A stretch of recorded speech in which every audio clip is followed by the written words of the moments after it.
grounded in love, may be able to comprehend with all saints what is the, let's count them, breadth and length and depth and height. Notice that Ephesians, by inspiration of God, Paul is mentioning 4 directions here, 4 of them.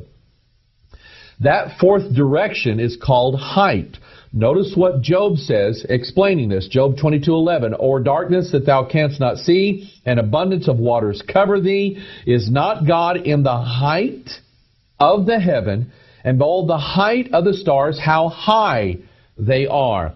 So it's a reference to where God lives. And heaven, by the way, New Jerusalem is built how? It's a city built 4 square. It is not like anything that is on this earth. It is of the spiritual realm. So in reference to the 40 days and the rain falling down and the 40 days where the fountains of the great deep are coming up, we see this then, referencing this number 4, back in Ephesians chapter 6, verse 12, for we wrestle not against flesh and blood, but against, let's count, principalities, powers, against the rulers of the darkness of this world, that would be the stars and the moon, against spiritual wickedness in high places. Remember, I referenced the stars and the moon because they're created on day 4, and they are for signs, for seasons, for days, and for years. So our enemies are the spiritual realm, principality, powers, rulers of darkness, and spiritual wickedness in high places.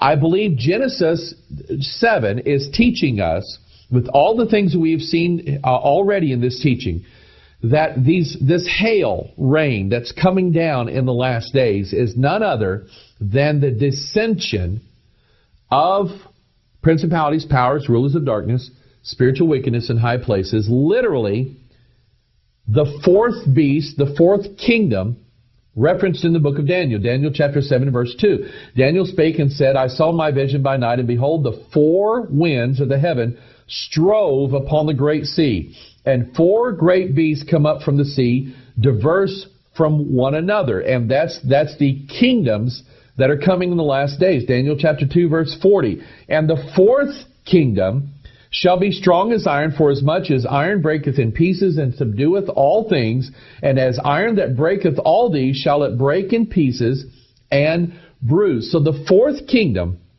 the 4th beast, the principalities, powers, rulers of darkness, spiritual wickedness in high places, all prophesied by the 40 days of the rains coming down and the floods ascending up. This is the fall of the mighty ones, the fall of these evil angels, 1/3 of them. Literally, they are the flaming fire, hail stones that are falling down to the earth as a form of God's judgment upon the earth. Now I want to go back to Joel chapter 2.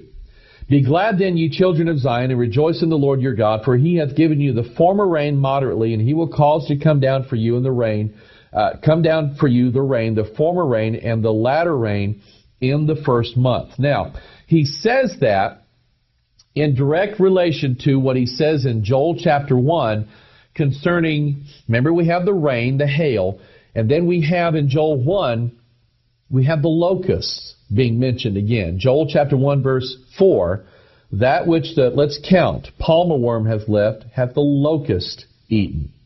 And that which the locust hath left, hath the cankerworm eaten. That's 3. And that which the cankerworm hath left, hath the caterpillar eaten. That's 4. Then he says in verse 6, and this is these locusts, they're destroying everything. God is all about destruction at this time. He says in verse 6, for a nation is come upon my land, strong and without number, whose teeth are the teeth of a lion, and he hath the cheek teeth of a great lion. Let's go to, and we've done this in our Joel's Army video, but I just want to cover it very quickly here and show you the comparison, because there still might be some of you sitting on the fence that's saying, well, you know, I think maybe we are Joel's Army. We're going to be the Superman that's going to take over the earth. And stop and think about what you're saying. Stop and think about what you're saying. In Revelation chapter 9, these locusts that come out of the earth, he mentions here in Joel chapter 1 verse 4 that they're destroyers. And then he says in verse 6 that they are a nation that's come upon the land, and they have The teeth of a lion. In Revelation chapter 9, this is exactly what the Bible says in verse 8. It says they had the hair of women, and their teeth were as the teeth of lions. This strong nation, this army, is what is mentioned as coming up out of the pit in Revelation chapter 9 concerning the fifth trumpet. In Joel chapter 2 verse 4, the Bible says the appearance of them is as the appearance of horses. Well, if we go back here in verse 7 of Revelation 9, the shapes of the locusts were like unto horses prepared unto battle. Back in Joel chapter 2, the appearance of them is as the appearance of horses, and as the horsemen, so shall they run. Like the noise of chariots on the tops of mountains shall they leap. Stop right here. Let's go back here. Let's go back to verse 9 of Revelation 9. And they had breastplates as it were breastplates of iron. That's the iron kingdom that Daniel mentioned in Daniel chapter 2, the fourth kingdom. And the sound of their wings was as the sound of chariots of many horses running to battle. Joel chapter 2 verse 5, like the noise of chariots on the tops of mountains shall they leap, like the noise of a flame of fire that devoureth the stubble, as a strong people set in battle array. Notice verse 10 of Joel chapter 2. The earth shall quake before them, the heavens shall tremble, the sun and the moon shall be dark, and the stars shall withdraw their shining. That is exactly what was prophesied in Revelation chapter 8 in those 7 trumpet judgments. The sun, the moon, and the stars withdraw their shining. And the Lord shall utter His voice. Remember, His voice is like thunder. The Lord shall utter His voice before His army. For His camp is very great, for He is strong that executeth His word. For the day of the Lord is great and very terrible, and who can abide it? Now, I want to get into this. When we dealt with this issue in our Joel's Army video, and I really encourage you to get this if you don't have it. We taught line upon line, precept upon precept, that the Joel's Army that Todd Bentley and others are promoting throughout. And I have met some people that sincerely believe that the Bible was teaching that one of these days they're going to become supermen. God's going to give them special DNA. I kid you not. That's the teaching. It's called New Breed teaching. That God's going to give them special DNA, and they're going to be the superpowers, like superheroes, that's going to take over the earth. And it's called dominion theology. They're going to take over the earth, and they're going to hand the dominion over to the Jesus that they're following. It's not the Jesus of the Bible. It's a different one. But people really, they have been taught this because these Joel's Army people teach in the restoration of the fivefold ministries, apostles and prophets. And what you have, the Kansas City prophets, and you have Bob Jones, and you have Todd Bentley. You have these others who are the prophets and the apostles who are actually telling them things that are not in the Bible. They're getting all the time getting revelations from God that are not in the Bible. The people who are building their lives upon this teaching, it's going to be discovered one of these days what their foundation really was. It's going to be discovered.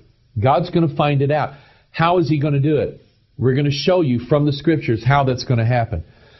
But the Joel's Army people always refers to themselves as the latter rain movement. The churches of the latter rain. Joel's Army, latter rain. The flood's going to come, and the latter rain's going to come, descend upon us, and it's going to change our DNA, and we're going to be the Superman, and we're going to take over the entire world. That's what's in their thinking.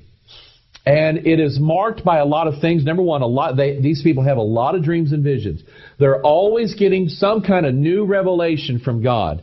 They have apostles and prophets. And in these circles of this belief, this latter rain belief, if you don't do what these apostles tell you to do, you're doomed. You are out of the picture if you don't obey what they tell you to do. And I will tell you that some of these so-called apostles and prophets, I know from first-hand knowledge, some of these latter days apostles and prophets are going